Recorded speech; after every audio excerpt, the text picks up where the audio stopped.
There's nothing in here about finding them. There's so much nothing. She's the best. She. What? But my dad has pink shoes. So did my grandfather. So cute. Ugh. Peace. Yeah, obviously peace. Like, what a weird thing to try to test to see if someone else is into. Like, of course I'm into peace. No, sorry, I'm a real war person. No, war. Actually, I sign all my personal letters. War. Let the battle begin, Marcel. The Shell with Shoes On was created in 2010 by Jenny Slate and her then-husband Dean Fleischer-Camp, who were inspired by a random sound that Slate made up. Dean Fleischer-Camp and Jenny Slate decided to make a stop-motion movie about a one-eyed seashell named Marcel who has shoes. Stop-motion videos combined with live action, which feature the thoughts of an emotional seashell on life, found a wide audience on YouTube in a short time. The first of these short films, which later turned into a trilogy, made its debut at the AFI Film Festival in 2010, where it won the award for Best Animated Short. It was even accepted to the 2011 Sundance Film Festival. The last 2 chapters of the trilogy were published years later and were watched with great interest on the internet. 12 years later, the duo decided to adapt Marcel's story into a feature film. Marcel the Shell with Shoes On does not follow the same line as his short stories. But instead, he creates the background of his first short story and expands on the world they created. Unlike short films, this film goes a long way by giving a brief glimpse into Marcel's miniature life, his mastery of survival and self-entertainment. Marcel teaches us the true importance of community, the transformative power of friendship, and the cleverest use of the tennis ball. Marcel is a 2.5 centimeter seashell who lives with his grandmother Nana Connie. The life of the commune they used to be a part of ends with a tragedy.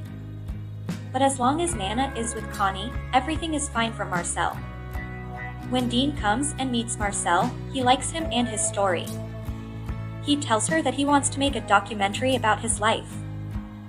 For a while, the film follows a structure similar to short films, in which Marcel shows how he lives his daily life.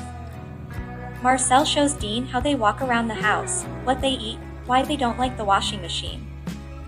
This film, which he shared on the internet, soon creates a fan base for Marcel. This situation brings new dangers to Marcel as well as the hope of finding his missing family. One of the reasons why the film feels so warm is the meta-narrative used by the creators of the story. Fleischer-Camp and Slate worked for 7 years to turn Marcel into a feature film. However, the couple got married and divorced during this process. Even finding a small section of their own lives in the film adds a different spirit to it. Because Marcel's story also explores the damage that occurs when a love ends. With director Fleischer-Camp, Slate effectively brings this YouTube hero to the big screen with love and heartbreak. The fact that such a thing can be so effective is actually a miracle. Because although Marcel is quite cute, it would be a pretty weak idea if this was the only feature that could make him watch.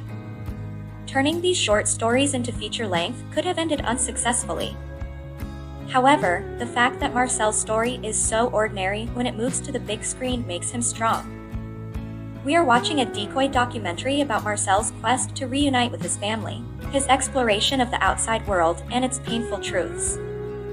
This already presents an important story in its own right. However, Fleischer-Camp and Slate are taking a determined stance in expanding this narrative. The result is a story that the viewer will always carry in his heart. Marcel the Shell with Shoes On is a beautiful and fascinating film that tells the family drama better than most films. And he achieves all this by being lean. Marcel's concern for his grandmother, the loss he feels for the rest of the community, and the need to hold on to something so as not to feel alone are highlighted many times. Marcel's story also deals with falling in love, mourning the loss of a loved one, and coping with the strange loneliness that comes with it.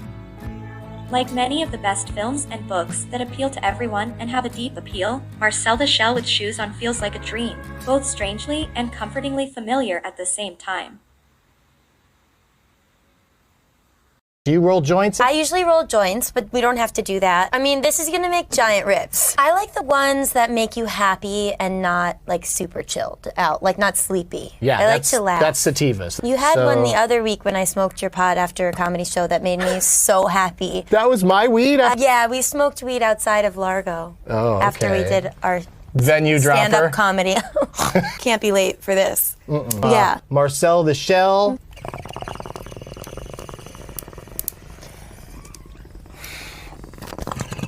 And I smoke like once a day, and when I smoke like my little pipe, I'll probably hit it like twice, and then wait a half an hour, and then like hit it again. I started smoking pot really late. I started smoking pot my senior year of high school, which I think is late. But I was like I didn't get in trouble in high school ever. Too personal. I'll answer anything. I don't have any secrets. Do you eat meat? Sometimes. Random question. I did, and then I stopped.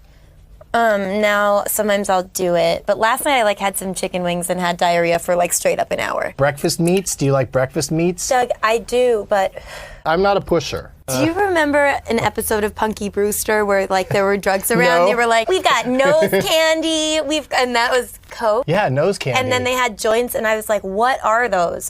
Candy. Oh my God. Joint-shaped candy cigarettes. Yeah, I hate candy That'd be cigarettes, fun. They're though. gross. My husband loves them. Yeah.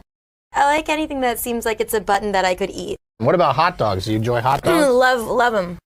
I love going to the Red Sox game with my dad. Yeah.